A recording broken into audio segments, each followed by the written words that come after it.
And just like that, Christmas is over. Digging Deeper family. Hey, it is your host, Tim, and I am here with two siblings and a guy from Michigan. If you've been following us here on Digging Deeper, you are familiar with my wonderful guest. We have Joe over there. Joe, show us where you're at in Michigan. From Michigan. Are you serious right now? Yeah, we're doing this, yeah. All right, for the camera. So There's the thumb. There's Michigan. I was in the Lower Peninsula, over down in Western Michigan. Lake Michigan was on the west coast. I was right there near Lake Michigan. Right, and Beautiful area. I only say that to say this: I am jealous that I don't live from a state where I can show people on my hand where I'm from. we can start to do it. It's not a thing. If I do that, people think I'm going to fight them. So that's true. Yeah. And to my left and to my right, we have Tyler and Natalie. How you guys doing? Good. Yeah. You guys all have a good Christmas? Mm-hmm. It's great. Yeah. It's awesome. Cool. I see Tyler's sporting a leather jacket that he got. Not many people can pull off a leather jacket well. Tyler, I personally think you're one of them. Well, I did pull it off. No. Yeah. All right. Well, we are in it. And, corny jokes. Yeah. I actually wasn't going to give that one a whole lot of attention, but here we are. So, listeners, we are doing something a little different to cap off 2020. We are going to do kind of a year in review. I call it one big keep digging, right? We're just going to throw plenty of resources at you.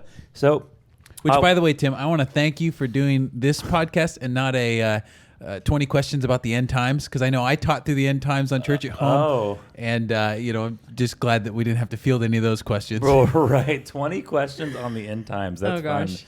Wow. Yeah. So actually, we all taught, or you and I taught, Joe taught this weekend, Dwayne, and it was fun. But for you, why we're not going over it, it was a standalone, so we all had four different messages. So I'd encourage you guys, if you want to go listen to them, it was fun. It was fun to do. And any questions you have about them, my email address is tsorensen@rivervalleycc.org. Oh yeah, totally. Bring them. End times questions. Why not? Right. So last year, Nat and I, along with Big Bible Daddy Frank Matz, we did a little year in review. That's right. Favorite podcasts, movies, songs, albums. And so we thought, let's make it a thing. Yeah. Let's make it a thing. So I pulled these guys together, and we are going to go over it.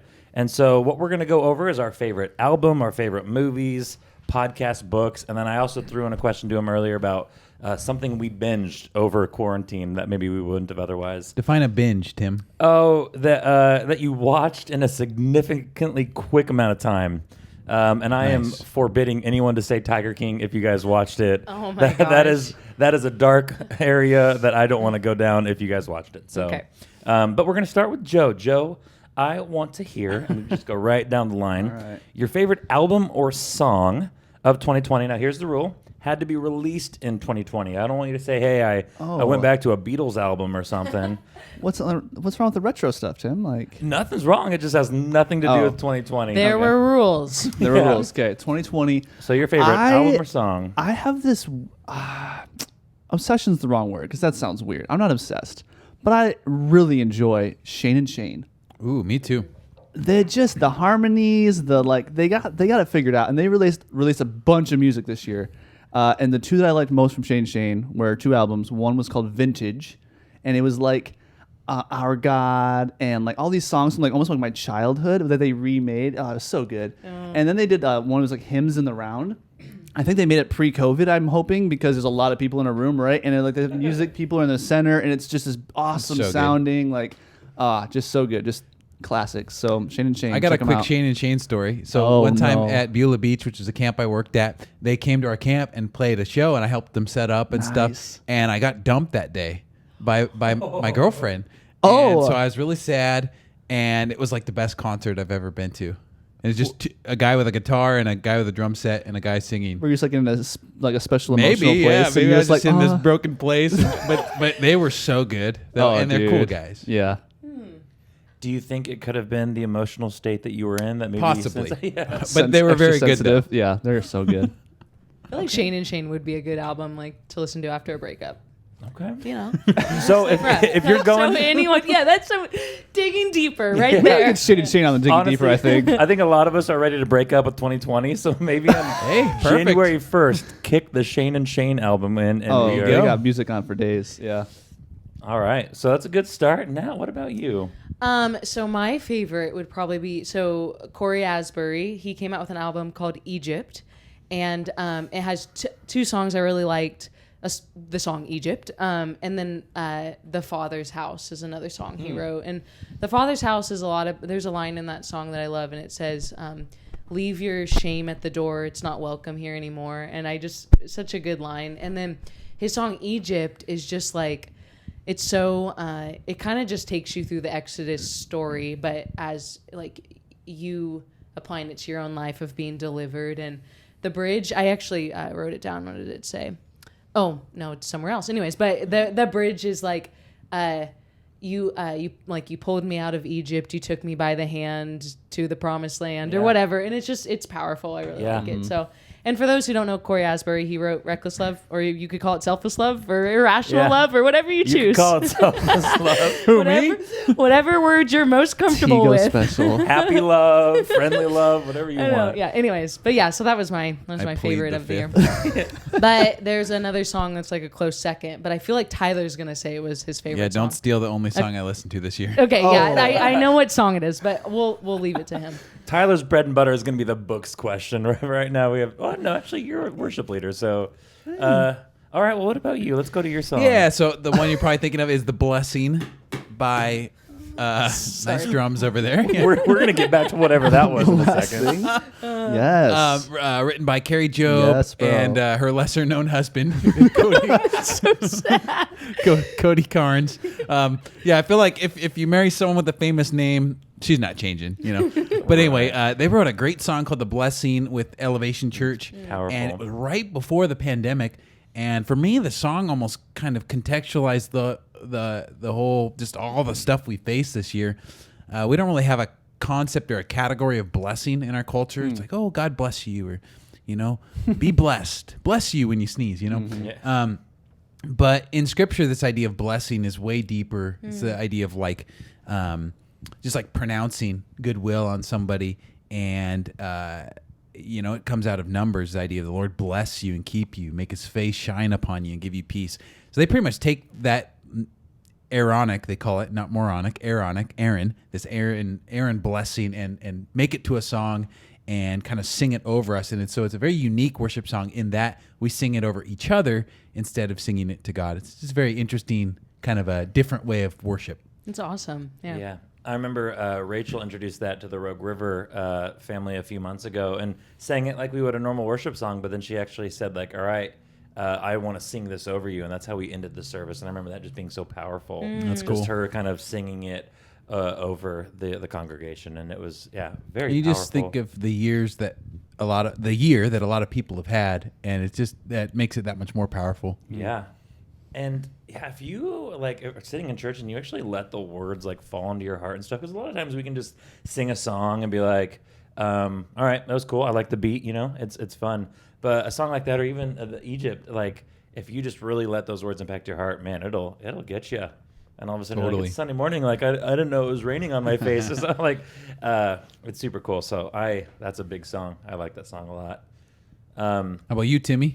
Yeah. So for me, not the biggest. I'm kind of like not the biggest listening to new music. Luckily, Rachel, so for those of you that know my wife Rachel, she's kind of keeps up to date on a lot of the worship music, so I vicariously listen through her. But something she has playing around the house is the Bethel Peace album quite a bit, and so Ooh, good one. Yep. Yeah, so that was one. It's got like a lot of the classics, Raise a Hallelujah, Goodness of God, but it's a more, I don't know if acoustic's the correct word, but it's acoustic, softer version of all those songs. And so that's like if you're cleaning the house or if you're just having kind of a quiet day around the house, that's something good to have on the Alexa. Nice. So Bethel Peace album is where I would go. It's just you could have it in the background. Probably something you'd throw on if you're working. That's kind of what I chose. So Nice. sweet. Yeah. Good music, everyone. It is good. Hope you guys are writing this down. We got plenty more to go. That was just the music. Although, if you didn't write it down, there's a replay or a rewind button, so that's good. But True. Tyler, we're going to go to you now. Now we're going favorite. This one might be a little hard. Favorite movie of 2020. I say it might be kind of hard because I think we were looking forward to a lot of movies coming out that didn't. So this is the other one on that rule, had to be released in 2020. And my show, my rules. You're not allowed to say Milan. So no, I'm just kidding. Mulan was disappointing, so that's okay. But if Mulan was your vibe, cool. But I'm right there with Nat. I was a little disappointed. But Tyler, let's start with you. Favorite movie? Please You know what? Mulan. I think I might have mixed up the movie TV show question. So Oh no, I'm sorry. I don't even know if I have a favorite movie. I don't even Okay. know if there was a 2020 movie that I watched. So I'm okay. There was. So I'm okay with you saying a movie or TV show released, but then the separate question is something that you binged. I want to ask that right after this. But if there's a TV show that came out in 2020, I'm okay with that. But Yeah. Well, I'll save my other one for binged. There's a good TV show Karina and I are watching. Only one season because the second season got canceled because of COVID. But I think it's released in 2020. It's called Next. And it's about an artificial intelligence who tries to take out humanity. So it's Classic. what would happen if Alexa turned against us, kind of a thing. what'll happen when Alexa Yeah, turns pretty against much. us? Everyone should think about that. It's some of the anxieties we have about artificial intelligence, and I think it's a relatively clean show. And we have to be careful, I think, on this show and what we recommend, because we anything we say here we don't necessarily endorse as a church. But anyway, I don't think there's any like sexual content or nudity or anything like that. So I'll have to double check on that. But Okay, cool. Next All right. on next. Hulu. Hulu. Okay, I haven't dabbled with many. Is it a Hulu original? I don't think so. Okay. No, All right. I don't remember. Cool. Well, let's swing to you, Natalie. What is your? Yeah, so mine's gonna be a TV show. Okay. So I really liked The Crown. The Crown's a Netflix original, and it basically is. There's 4 seasons. I'm actually only on the first right now, but kind of walks us through, like, it's a drama about the royal family, the monarchy, and it starts when Queen Elizabeth and her sister are just little kids, and her dad dies, so she becomes queen, and she's still queen today. Spoiler alert. Yeah, sorry guys, everyone should know that. A Wikipedia But- search. Yeah. It's like, so they spared no expense on like set design, costumes. Like it's amazing. I think it fairly historically accurate, I would say.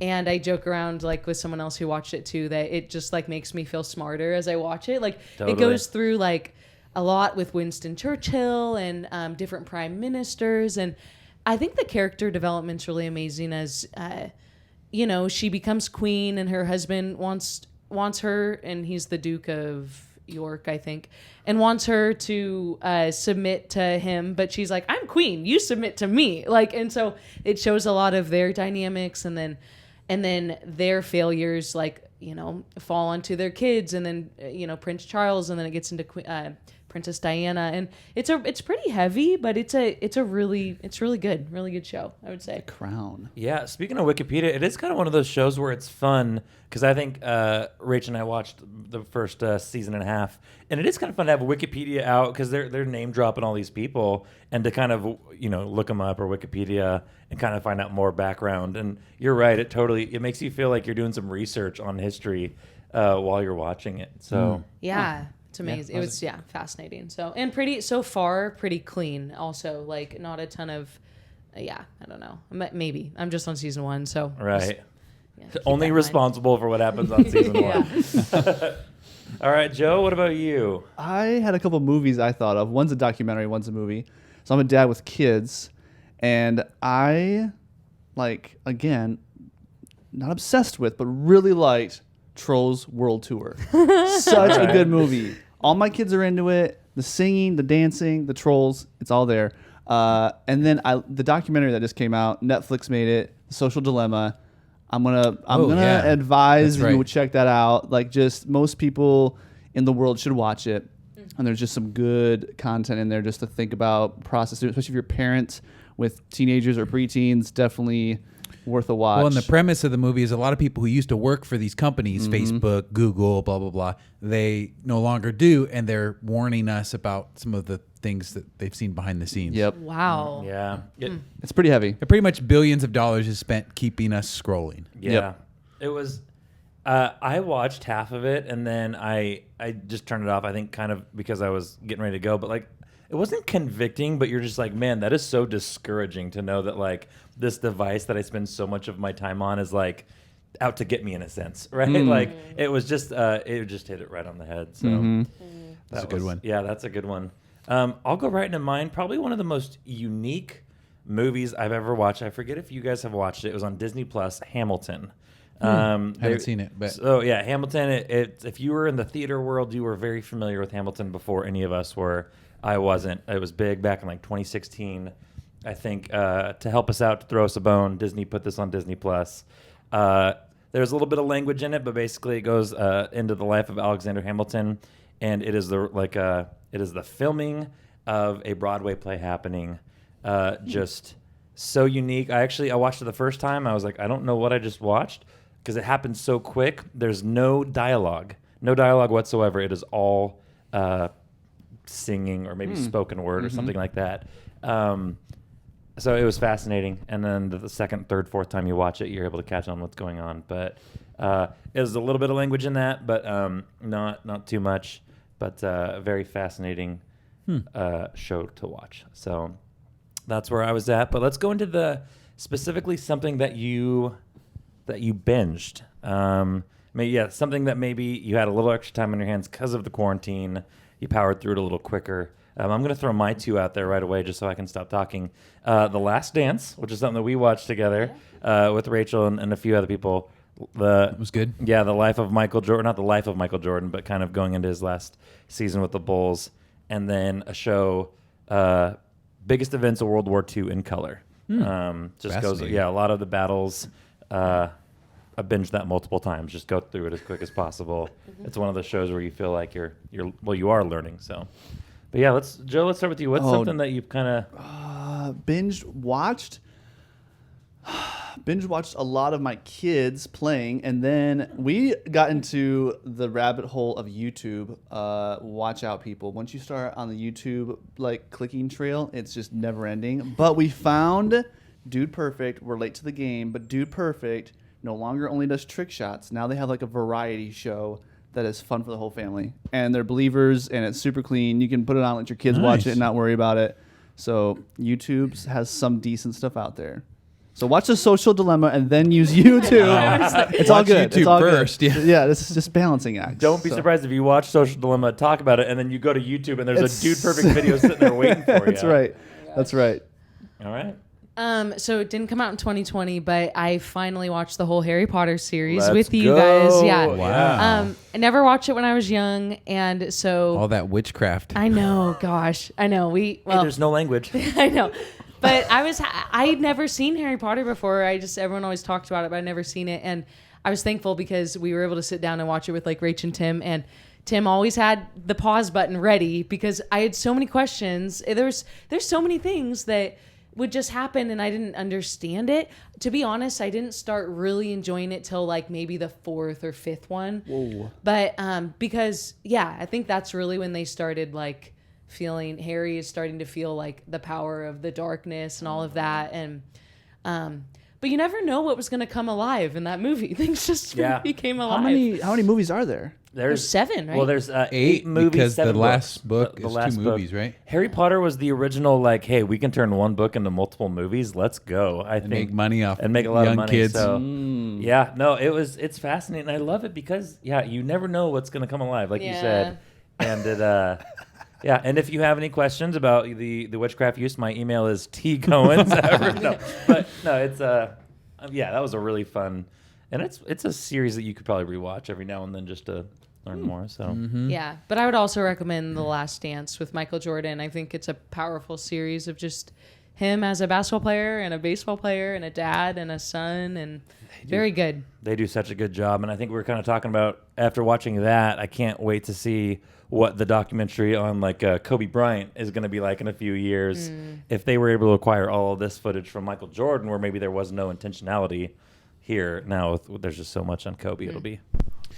Yeah, for me recently, I've had trouble sleeping because I have someone in my bed now. It's kind of weird, you know. Do you know the person? I got married. Please, clarify. That is the wildest way to say I am married at first now. I was like, no, it's weird, that adjustment. So anyway, I'm having a hard time sleeping, and No, please continue. So anyway, started watching this show called Manhunt: Deadly Games. Okay. Have you guys heard of this? So the first season of Manhunt was about the Unabomber, and so this is like a it's not a documentary. What would you call when they make a story from the past into a TV show? Oh, I see. What would you call that? Like, anyway, it's fictional. TV show? It's a TV show, but of a real event. Like a docudrama? Historical. Yeah, docudrama. Nice. That's like what Waco was, right? Exactly. Yes, Yep. Okay. So the second season of this is called Manhunt: Deadly Games, and it's about this bombing in 1996 in the Atlanta Olympics, and the security guard who found the bomb, he's kind of this. He's a lower IQ guy. I don't know the politically correct way to say that, but just kind of a just a chill guy, security guard, right? And the FBI ends up charging him with or accusing him of being the one who plants the bomb, and the media just destroys his life. Long story short, this isn't giving things away, but he's not the bomber, and so the FBI is trying to track down the real bomber, and there's just all these fascinating threads about the bomber trying to manipulate a right-wing Christian militia to go against the FBI. He's hiding out in the woods. There's all this stuff based on a true story. So I definitely binged that. That was a good one. So that story, the 96 bombing, there's a good movie that came out last year, literally called Richard Jewell, about the guy. Oh, really? I'll have to see that. It's got a good cast, and it goes into that more, and it plays that out really well. So that's a good movie to suggest. That just can't be on the list because it was 2019. But. Yeah, it makes you really dislike and distrust, as if we needed more reasons to, like, federal government as well as media. It's like, man, we've seen that in 2022, 2020 as well. Yeah, and it just is a good reminder that some of these things aren't new. Yeah. Well, all right. I'm liking what I'm hearing so far. And now we're going to go a little bit more into the intuitive, intellectual side of things with podcasts and books and stuff. So, Nat, we're going to start with you. I know you guys are big on listening to podcasts. So, favorite podcast, and I would just say something you started listening to in 2020. Yeah. So I had a lot that I loved, but I listened to a lot of Red Church over in Australia. They're from Melbourne, Australia. Do they have thick accents? Yeah, I think it's Melbourne, mate. Yeah. But a church that Mark Sayers is a part of, and so Australia is dealing with a society that's even more individualistic than America, I would say, and so it seems like, and so their sermons are very relevant, and really appreciated their female pastor. Her name is Sarah Deutscher, and she's a celibate woman pastor who just brings it. I just really appreciate her. And I still really love Christianity Today's podcast, Quick to Listen. Yeah. It's kind of it's hard, it's sobering, because they will highlight when a celebrity pastor has a moral failure, and it was like every week a new one, and it was very sobering for them as hosts. Like, it's Morgan Lee and Ted Olson, and Ted Olson's the editor of Christianity Today, and he was just lamenting, man, it's a bummer that this just keeps happening. And so there's like John Vanier and obviously Carl Lentz and a few others. And so that's kind of a bummer, but I appreciate them. They always add a good take to, they're not just trying to do report on the news, just to report on the news. They always add a good encouraging aspect of it. And so but I listen to a lot of random stuff, but those two were really good. Awesome. So write those down. Those are good. Smokey Joe, we're going to go over to you next. I found this little podcast, 5 Minutes in Church History, with Dr. What is his name? Stephen Nichols. It's just a quick, bite size of church history stuff. Super digestible for a simple guy like me. And he just spells it out really briefly. Again, 5 minutes or less. And it's just fun to hear some of those behind the scenes stories of church fathers, church sisters, of the way that Christianity came into America, the way it spread maybe in Europe or different things. And these different stories that you maybe just don't ever think about, especially if you're not a huge book reader. It's such an easy way to digest, and maybe that perks your interest into I want to hear more about that particular person or that church or that movement. And it's really kind of a cool one. So I would suggest looking that one up. Just a quick 5 minutes in church history. They make one every few days. That so sounds cool. Yeah. Okay. Quick question before we get to you. What is your guys' desired, like the best length for a podcast? What would you say is a podcast length that you're just like, I could do this all day, every day? Or do you have one? I'm okay with an hour. An hour? Just turn it on and let it go. Yeah, I'm fine with that. But I know that's too long for some people. Yeah, I think everyone has their cup of tea. What about you, Tyler? It just depends on the quality of the conversation. So if it's really good, I could listen to it all day. Okay. But if it's like decent, and I think an hour is a nice amount. Shorter the better. All right. You like those 5-minute I like chunks? the quicker ones. Then you just push play, you drive home, it's done when you get home, you're ready to go. I don't know. That's true. Cool. Well, with that being said, Tyler? Well, of course, the River Valley Church podcast. It's the deeper, best baby. one. Yeah, Listening to Joe in my headphones. 2020. That's right. No, you did the 2021, more 2021. Yeah, man. What was your sermon title? More in 2021. Haven't listened to it yet. Get on it, bro. Gonna do it soon.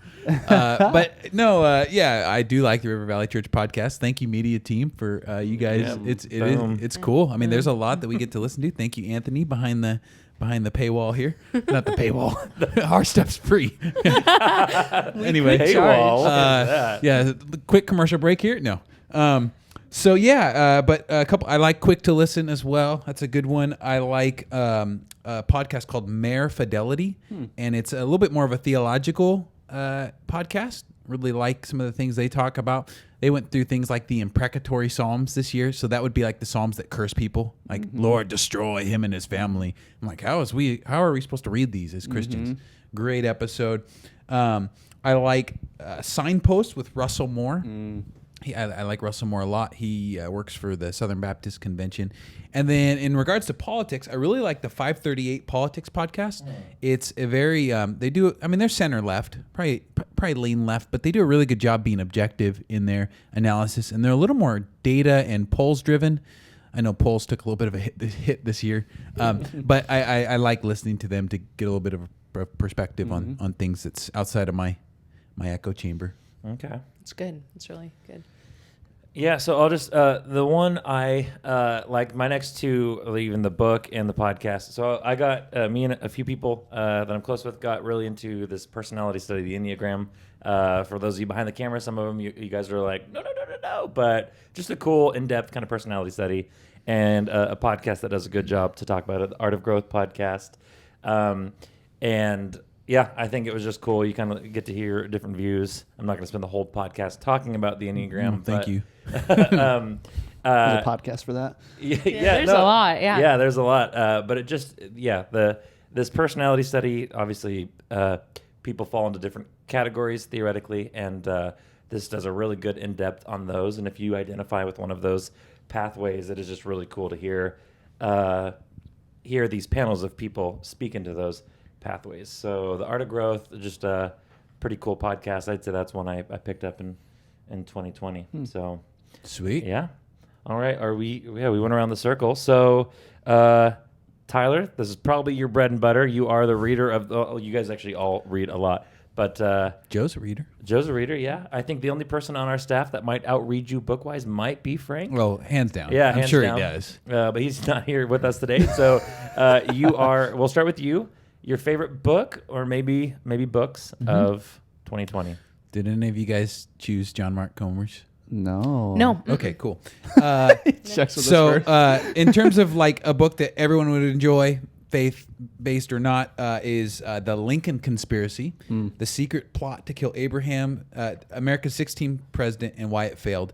This would not be the assassination attempt that was successful.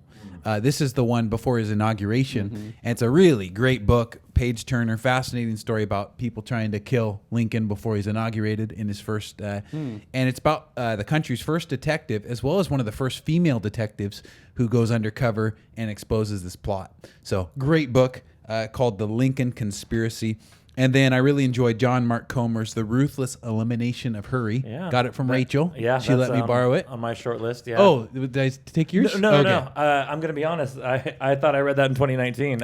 Maybe you did. Yeah, it was been a long year, so. Right. Well, and what's crazy, so I read the book and I'm like, yeah, this is important. I need to slow down. And then the pandemic hit, and it was like this book really kind of set the stage for what we'd be doing is not hurrying. Yeah. Well, yeah, he released that in December of 2019, I Okay, think, wow, which yeah. was very Good timing, yeah. Yeah, it was amazing. Wow. Yeah, that was a really good book. So I got lots more, but I'm not gonna. I'll let these guys. I got 40 more. Take a seat. Keep it going, buddy. Yeah. If you guys need to take a coffee break or anything, go to the bathroom, take a shower, come back. still- I did plug my 5 favorite books. I think Okay, we yeah, I posted was- a blog, and so you can find that on our church website. I was going to promote that, but I couldn't remember if it was 5 favorite books or 5 favorite podcasts. So I didn't want to 5 favorite like an idiot, books but- and 6 favorite podcasts. It was in the same post. Come Okay. on, Tim. And so was that that is on your Facebook And on the church blog. app Okay, we and did stuff. put that in the church book. Okay, cool. So go ahead and check that out because that's a good read as well, a little bit more in depth. So Totally. Okay, swinging it over to Joe. I have too many. Are we doing books that were only written in 2020? No. Okay. So this is the books that you read in 2020. Okay, well, this might be Natalie's list. Sorry, Natalie. Gentle and Lowly, Dane Ortland. Okay, sorry. No, I'll it's see okay. what- No, such do a it. good. I love it. I listened to it first. Scribd is where it's at, everybody. Dude, I just got scribd. Thank you. Much better than Audible. Yes, You I- get unlimited listening They're not even our audiobooks. sponsor. Free advertising. Man, So we need is that- Shane and Scribd to get sponsor us It here. is Scribd. Is it Scribd, or Scribed? Scribd. Scribd. Okay. That's just bad. It's a, Scripted, it's whatever a you wanna call game it. changer. Well, yeah, no, yeah, Natalie's talked about it Good quite resource. a bit. I just, it was one of those where I would see it and I personally didn't know how to pronounce it. Free app. You pay for a little subscription, cheaper than Netflix, but you get. I mean, you can unlimited audiobooks, unlimited reading, Right. even if you want. I mean, my goodness. So Probably worth the commit. listen to it. I listened to Gentle and Lowly first, and I've been reading through it again, and yeah, so good. Dane Ortland, the man, the Ortland guys, just they're awesome. Isn't and that a sign of a good book? Is that you can keep reading it? I think that's definitely, and I wonder too if a good book is also something that like is just challenging you, pushing you, and you like keep reading because you're getting challenged more with some of the language or the way, like the thought process behind the author. You're like, whoa, I never thought of it that way, and then you keep wanting to hear more of why they came to that conclusion. Maybe that's why usually what gets me. That's good. But I just want to recommend these again. I think of parents, any parents of teens that are listening. I would highly recommend Gene Twangy, not a Christian, not a believer, but big study on iGen, Gen Z. If you have students, check out her book. Super academic, but worth picking up. Or Gene Twangy. Twangy. Yep. So JeanTWENGE.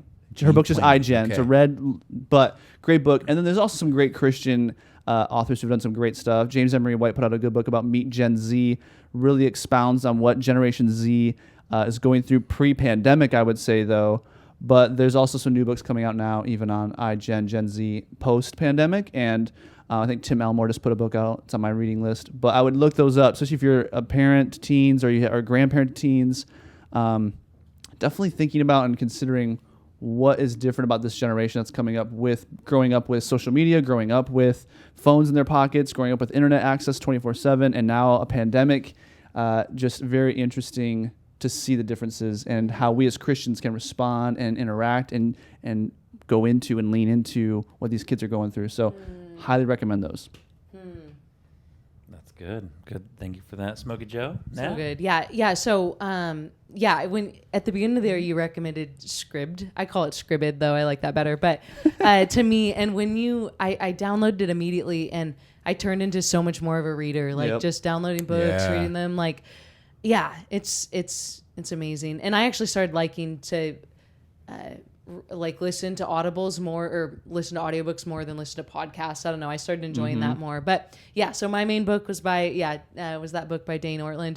I think it's a must read for all believers. Like I frequently find myself being like, you should read this book, because he talks about how there's like one place in the Gospels where Jesus describes his heart, and we learn about all these different things, but when Jesus describes his heart, he calls it gentle and lowly. And then him even going into Lamentations where God says, I do afflict people, but it's not from my heart. And then in Hebrews, he says like, God is gentle with the wayward and the ignorant. And it's just a game changer for believers to know really God's heart and how it's not different from the Old Testament God to the New Testament God. Like it's the same God. And so, I read the Lincoln book. That one was so good. It kind of made its rounds through the family. That was a really great Take book. one down, Yeah. pass it around. Yeah, and then also, I read so many books on the Enneagram. I really enjoy the Enneagram, especially just looking at it through a Christian lens and how God has wired us in different ways. And there's different parts of our personality that as we grow in sanctification, that we're called to, let the Lord work on. And it's going to be different for me as it is for you, as it is for you and you. And so I love the Enneagram. I love books on it. And I think it's a really important tool for people if that's your thing. But for some people, it's not their thing, and that's okay. So, yeah. And again, the Enneagram's super cool. And for those of you that maybe have heard stuff about it, it's a tool. I mean, and that's the best way to perceive it. It's a tool. It is not it is not scripture. It is not gospel. It is a great tool that has allowed us to kind of learn about people and each other. And for me, I'm fascinated by just people, and I think how we all operate differently. So one of the books I'm recycling kind of two answers from you guys, but The Road Back to You is a great kind of beginner's intro book to this personality study that I was talking about, the Enneagram. So that was one I read. Isn't this The year. Road Back to You kind of more of a Christian perspective of the Enneagram? Yeah. Ian Morgan Really? Cron, right? Yes. Yeah. It does a good job of kind of what Nat just said, looking at it from perspective, a Christian perspective. So it unpacks all 9 of the and types. even just the structure of it. The guy that spends the first 2 chapters kind of explaining, addressing that, like why this could be seen from that perspective, and then so that was a great one. That's one of those that you could just kind of go. It's a good reference tool. One I found myself kind of handing to a lot of people, which I feel bad because it was my sister-in-law's book, and so she's like, "Where's my book?" I was like, "Not at my house." But then, Ruthless Elimination of Hurry, very convicting because I found myself trying to read it quick, right. Hurry through it. And so, but just I love the way. I think this is the second year in a row I've suggested a Comer book. I think last time was God Has a Name. I think on the podcast, me and Frank.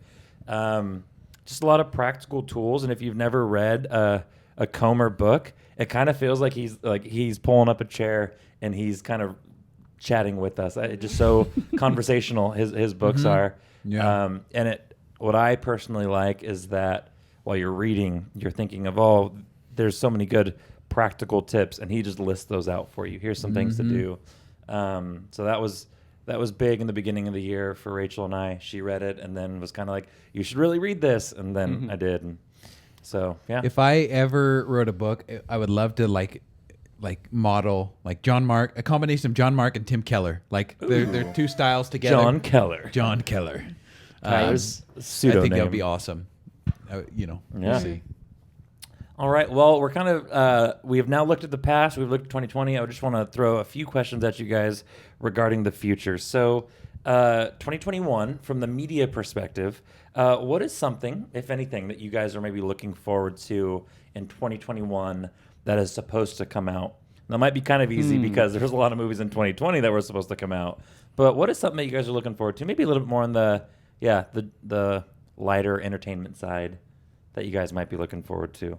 I'll kind of, Joe, start with you if you have one. Space Jam 2.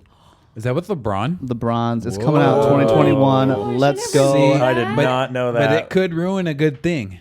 Stop it. You know what I mean? Stop it. It's like they're trying to remake The Princess Bride. Stop it. LeBron's greater than Michael. Let's go. Like, I Oh, said it. There, I said it. You heard it here. You heard it here first. And don't be surprised if you never see Joe on this podcast. It's fine. Again, because It's fine. that's garbage. Space But Jam 2. No, I'm looking forward to 2021. that It's too, gonna be though. fun. I think there's a little preview on YouTube you can find. It looks like it'd be family fun.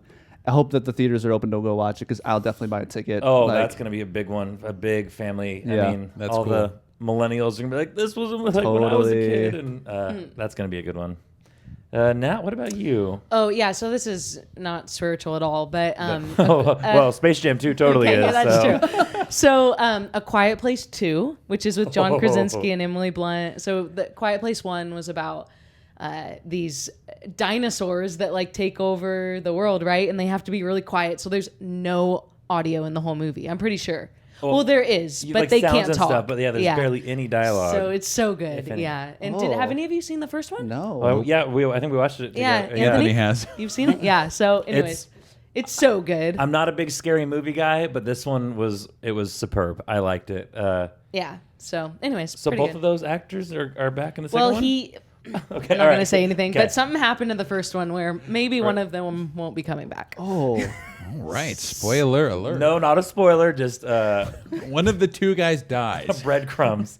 Okay, I did not Okay. realize that was Quiet Place 2 is coming out. Yeah. For me, I have a movie that that was supposed to come out in 2020, Top Gun 2. Speaking of bringing back, Top Gun 2 will be interesting.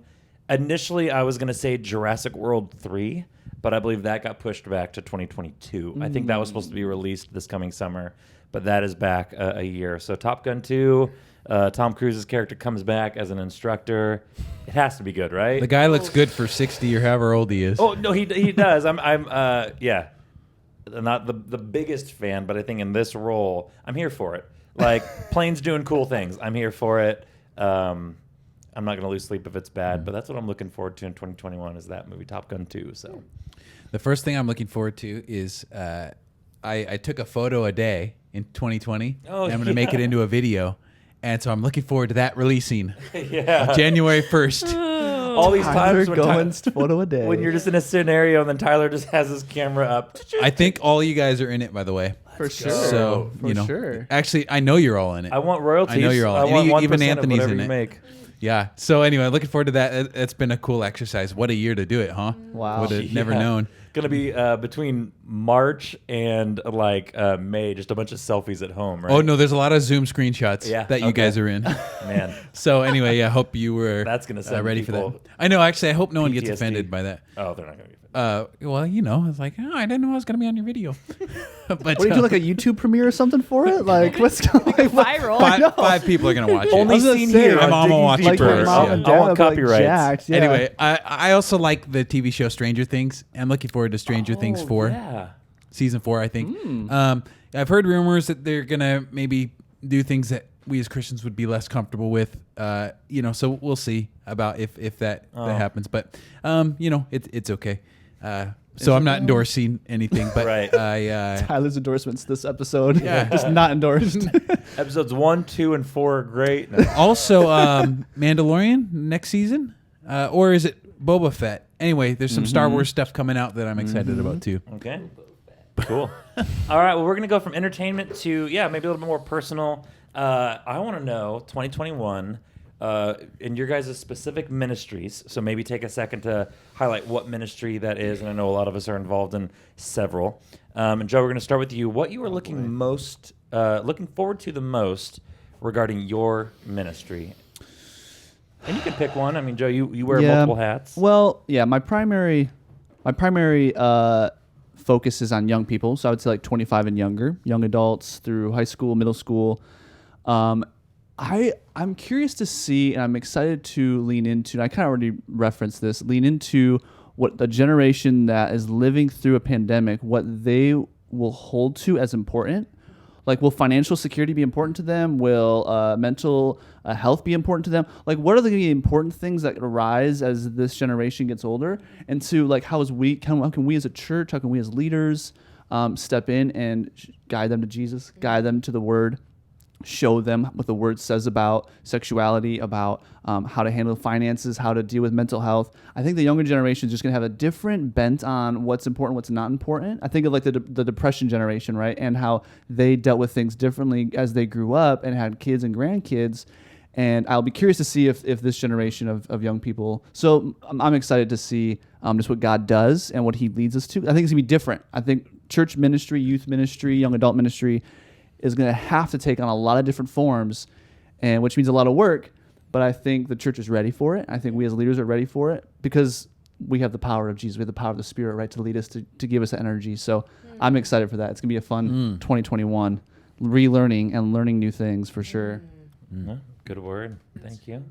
Yeah, so I'm doing more stuff with with the women's formation team and working with Tawny and Rachel, and just looking forward to more women's events, more women getting connected. And I think we'd all agree there's just something so special when people gather. And there's some people that have chosen to, there's people in my life who I've seen step out of community, and I've seen drastic effects on their life, and even subtle effects like just not being as warm or not being as amiable. And so I just think that especially when women gather, I think it's just such a special thing, and it fills people with warmth, and it's the power of the Holy Spirit. And all of us using our spiritual gifts together. And so just looking forward to more of that. I think the ones we had this last year were just powerful, and looking forward to more of that, and then more multiplying from that. Connections made, more small groups made, women getting involved in specialty life groups and in life group and just normal life groups, and serving. And so anyways, really looking forward to more of those. So is Tim. He's attended every one. I know. No, props to Tim for serving at each of our events. yeah. It's been awesome. Well, yeah, from a volunteering and helping out with those roles where you don't really want women doing those like running slides or stuff. You want the women to enjoy Just to be able to enjoy it. it. So it was really obvious. I mean, just kind of overhearing the conversations from you, Tanya, and Rach, where we feel like there's a need for X, Y, and Z. And after that first women's event, it was very obvious there was a need for X, Y, and Z. So I think big things coming for the women's team in 2021. So for me, kind of started a few different things in 2020. Obviously, the Digging Deeper podcast started in 2020, as well as I switched from being at the Murphy campus to the Rogue River campus. So I think seeing those just kind of grow a little bit more and blossom, hopefully continue to grow in those. But regarding youth ministry, and this might not happen, well, hopefully it happens, but not even till the fall, maybe getting back on campus with the students. That's a big part of our youth ministry, was meeting them where they're at, being on campus. And that's probably one of the biggest just daggers to our heart, I think, in the youth ministry, was not being able to do that. So if that was something that was able to pick back up with the fall 2021 school year, that'd bring a lot of joy, I think, to my heart to be able to meet them back. 'Cause some of us are doing it 3-4 days a week, and it was tough not having that. So, yeah. One of the things I'm excited about is trying to empower more people in their giftings. So I think it's easy to view church as spectators, and hey, let's show up and see what Tyler's got for us today. And the worship team was okay today. It's almost more spectator like fan base instead of being participants in what's happening. And to get the whole body of Christ involved. And there is something about the pandemic shaking things up where maybe those who are only spectators aren't coming back for various reasons. And so there is kind of a winnowing, I think, that's happened where those who really want to be there are there. And, and I know that there are those who are, can't come for various reasons and health reasons and stuff. But anyway, all that to say, I'm excited for that, for more people using their gifts. And I'm also excited for whatever Old Testament book we decide to go through. We're still in the negotiations as campus pastors, but we will go through some sort of Old Testament book after our series Values that starts this Sunday. And so I'm very excited about that, getting back in the Old Testament. Yeah, so for you listeners, for the next 9 weeks or so, we're going to be going through our core values, which we as a team have spent countless hours and drafts kind of looking over. So that's going to be cool. And then who knows, maybe we'll get a sneak peek with Tyler on here about what the Old Testament book will be. Yeah. But yeah, guys, I really appreciate it. Thanks, I forget, did I ask you guys to describe 2020 in 2 words? No. Okay, so that's what we're going to end on. Describe to you 2020 in 2 words. Quick fire. Ready, go. Real crazy. Real crazy. Good job. Well, I have 2. I'm sorry. I have like a good a positive one and a negative one. So negative, I think it was a little spiritually divisive in some ways. Yes. But more of a higher, more to leave you on a high note. I think it was societally fascinating. Wow. Yeah. Those are words. Big words coming from Natalie. Get the dictionary fantastic. Eye-opening for me, I think. Isn't that one word? Yeah, that's one word with a hyphen. I So feel you. add Though. one word. I feel you. Super eye-opening. Super. Opening eyes? I don't know. We're such trolls. We're like, that was one word. I know. We're punks. Yeah, Come on. you have 2 different choices, but let's not address that. Yeah, okay. Eye-opening, one word. So I got 2 as well. Got married. I guess it's cool. No. Got married, so that was cool. That was cool. Made 2020 a little better. And then this is 3 words, but let's make the and not count, right? Frustrating. Throw a hyphen in there, I think. You'll be Ampersand, fine. baby. Frustrating and fascinating. So to Okay. Whoa. Frustrating and fascinating. Or fascinating and frustrating. Cool. So, yeah, got married is short for a random person is now in your bed, right, from earlier? I did not say random person. Okay. That's true, yeah. All right. No, those are all good. This is fascinating. Listeners, hope you guys enjoyed. We will be back here next year, next week, whatever you want to say, starting our new series, Values. and I believe we're going to talk about the importance of connecting. Might be a little bit of a debate about which phrase is more Connect to thrive, baby. Connect or die. So mull this one over, listeners, before you go. What is better, connect to thrive or connect or die? That will be We all know discussed the right answer here. next week with a few people from our team. So you guys, thank you very much. Happy New Year. You guys, thank you very much. Catch you next year.